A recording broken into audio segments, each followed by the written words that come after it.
Introducción. Habitualmente los magmas se clasifican según diferentes criterios, químicos y físicos. Sin embargo, también es posible distinguirlos debido a su origen y evolución, como los magmas primarios, los cuales por lo general se forman debido a la directa fusión del manto.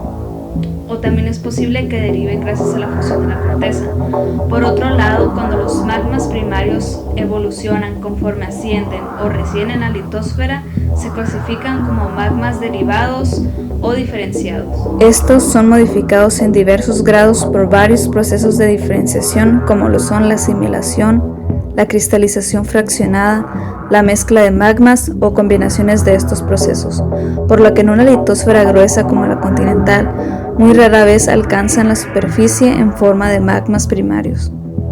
El origen y la evolución de los magmas hace que sea posible establecer el concepto de serie magmática, que ayuda a distinguir entre familias de magmas por medio del estudio de una serie de rocas que permiten registrar un mismo patrón de evolución magmática por medio de su química y mineralogía.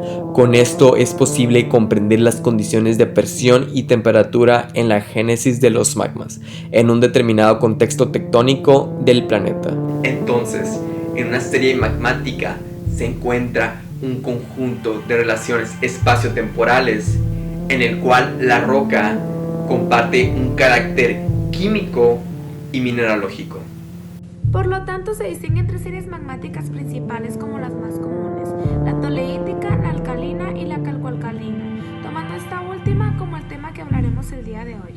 Vamos a hablar de ciertos aspectos de la serie magmática calcoalcalina, como lo son las características químicas, las características mineralógicas, repartición espacial, fuente de los magmas, contextos tectónicos, variedades de rocas de básicas a ácidas, volcánicas y plutónicas, y vamos a hablar de un caso particular en el planeta. Para empezar a hablar de las características químicas de esta serie magmática, tenemos que mencionar el principal origen y la tendencia de diferenciación de los magmas calcoalcalinos. A lo largo de la geología como ciencia, se han empleado varios diagramas geoquímicos de variación para poder distinguir una tendencia de diferenciación magmática entre las rocas del arco. Así, la serie calcoalcalina no muestra un enriquecimiento de fierro y sus principales productos rocosos son derivados de abundantes magmas intermedios afélsicos, sobresaliendo de la toleítica, en donde los productos son más máficos a intermedios con altas concentraciones de fierro. Y gracias a ello ha sido posible encontrar que las rocas calcoalcalinas ocurren típicamente en los arcos de margen continental, mientras que las toleíticas en los arcos de islas. Ahora es importante comprender que existe una gama de procesos petrogenéticos de diferenciación que pueden operar en los magmas primarios de composición basáltica, provocando un espectro continuo de tendencias químicas en las rocas magmáticas, cuyos miembros podemos observarlos, como un ejemplo de las rocas estudiadas en continente, en las intrusiones toleíticas de Skigard en Groenlandia asociadas a la apertura del Atlántico Norte hace 55 millones de años, o las tendencias calcoalcalinas del volcán en escudo Medicine Lake en el arco de las cascadas del norte de California. Algo muy importante ante todo esto es que ambas series, toleítica y calcoalcalina, constituyen a la serie de las rocas subalcalinas, caracterizada por tener una química saturada a sobresaturada en sílice, donde no es posible que se formen feldespatoides. Esta representa aproximadamente el 90% del magmatismo global, por lo tanto, los contrastes en la evolución de los magmas toleíticos y calcoalcalinos merecen una atención especial. En la serie calcoalcalina, las rocas volcánicas son las andesitas y el contenido total de álcalis es de moderado a alto. Este aumenta suavemente con el incremento de óxido de silicio, presentando más calcio y sodio que potasio. En un diagrama álcalis contra sílice, las rocas de la serie calco-alcalina se sitúan en un campo intermedio entre las series toleíticas y la alcalina. Estas además se caracterizan químicamente por presentar basaltos con un elevado contenido en óxido de aluminio o alumina de al menos el 17%.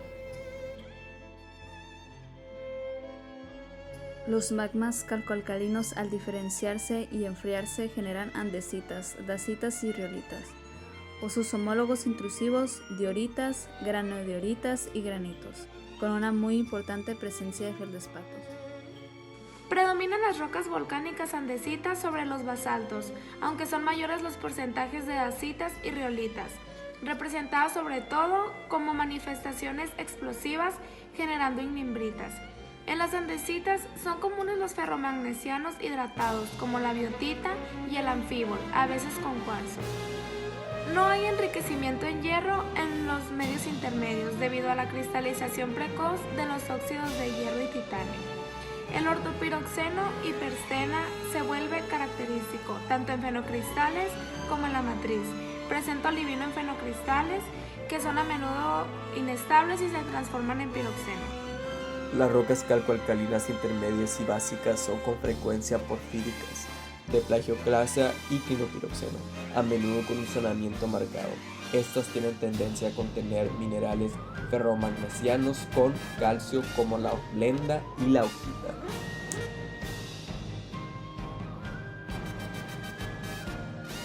Los magmas calcoalcalinos por lo general se generan en las zonas de subducción. Son magmas que no siempre ascienden a la superficie debido al espesor de la corteza en la litosfera que los aloja, por lo que hay mucho tiempo para su diferenciación. La presencia de una corteza oceánica hidratada involucrada en la subducción libera volátiles en la astenosfera y rebaja su punto de fusión, permitiendo la generación de magma a una profundidad alrededor de 100 a 150 kilómetros. El hecho de que las andesitas calcoalcalinas no ocurren en volcanes de dosales medioceánicas y que éstas se desarrollan a lo largo de márgenes continentales activos es una evidencia importante del contexto tectónico distintivo de estas rocas como producto de la interacción entre un magma basáltico derivado del manto y su diferenciación con una posible asimilación de los componentes más félsicos de la corteza. Las andesitas también ocurren en algunos arcos de islas asociados con abundantes basaltos y escasas dacitas y riolitas. Sin embargo, en las regiones volcánicas con corteza continental, los basaltos son menos abundantes y las dacitas y riolitas más voluminosas, por lo que la serie calcoalcalina puede constituir un buen trazador de paleozonas de subducción. En general, en los arcos de islas, las rocas calcoalcalinas con óxido de silicio en menos del 56% son moderadamente abundantes, mientras que las de áreas continentales se caracterizan por la presencia de rocas diferenciadas como andesitas, dacitas y riolitas, siendo las rocas básicas raras o inexistentes.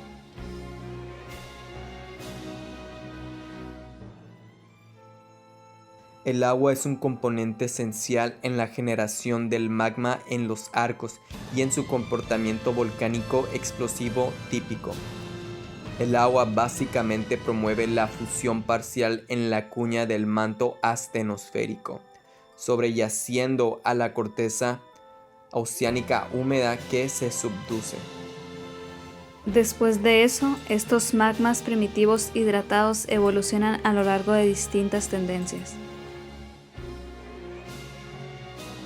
Por ejemplo, las altas fugacidades de oxígeno por el agua agregada estabilizan a los anfíboles y la biotita y despolimerizan la masa fundida, ampliando el campo de estabilidad del olivino, mientras que a la vez restringe la plagioclasa. Una mejor cristalización del olivino reduce el magnesio, el fierro, el níquel y concentraciones de cromo en los magmas residuales. La posterior cristalización de la plagioclasa con composiciones cálcicas hace que se enriquezcan los magmas residuales en álcalis, es decir, sodio y potasio. Estos son algunos de los factores responsables del desarrollo de la tendencia calcoalcalina, a diferencia de una tendencia toleítica como la de Skygard, que muestra un aumento en el contenido de fierro en las variedades intermedias. En los arcos continentales, al menos 3 factores posibles que no están presentes en los arcos de islas podrían modificar los magmas primitivos derivados de la cuña del manto, provocando mayores proporciones de rocas calcoalcalinas félsicas. Los sedimentos erosionados de las montañas depositadas en la fosa oceánica adyacente, así como los del fondo oceánico en la superficie de la placa, podían ser subducidos. Al igual que la corteza oceánica, este material continental se puede fundir parcialmente, mejorando la producción de magmas félsicos.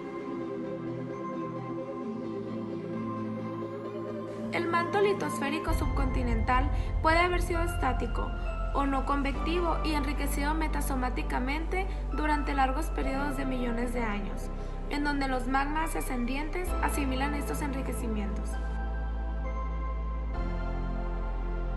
Contribuciones de la misma corteza félsica continental son muy importantes. Donde la corteza continental es más gruesa, hay una tendencia a una mayor proporción de óxido de potasio con un contenido dado de óxido de silicio. De esta forma, la proporción de las rocas félsicas como la dacita y la rhyolita presentarían una mayor concentración de óxido de potasio que en una andesita. Todos estos parámetros de composición indican que entre más largo sea el camino por el cual los magmas ascienden a la superficie, toman una mayor cantidad de características félsicas continentales. Así que cuanto mayor sea la longitud del camino de un magma ascendente, es mayor su oportunidad para la asimilación y cristalización fraccionada, produciendo los magmas calcoalcalinos félsicos. Los magmas basálticos derivados del manto que intrusionan la corteza inferior pueden asimilarla e inclusive mezclarse con otras fusiones parciales que le generen. A pesar de que los procesos pueden ser relativamente separados, la generación y diferenciación del magma en los sistemas naturales es una continuación de procesos, actuando secuencialmente y hasta cierto punto simultáneamente.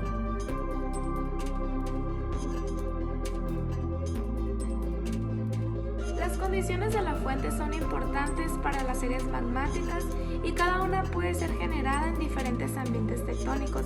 A manera muy simplificada, se pueden agrupar en dos: las series orogénicas, que son generadas en ambientes de subducción y o colisión, y las series anorogénicas, que son generadas en ambientes distensivos como el de una dorsal o el intraplaca de un rift.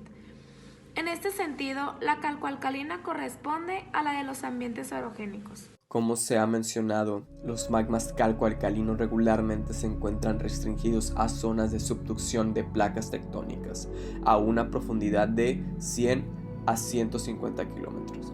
En los arcos de islas, las primeras manifestaciones volcánicas son de afinidad toleítica y con el paso de millones de años, al enriquecerse la cuña astenosférica, estos dan lugar a volcanismo calcoalcalino.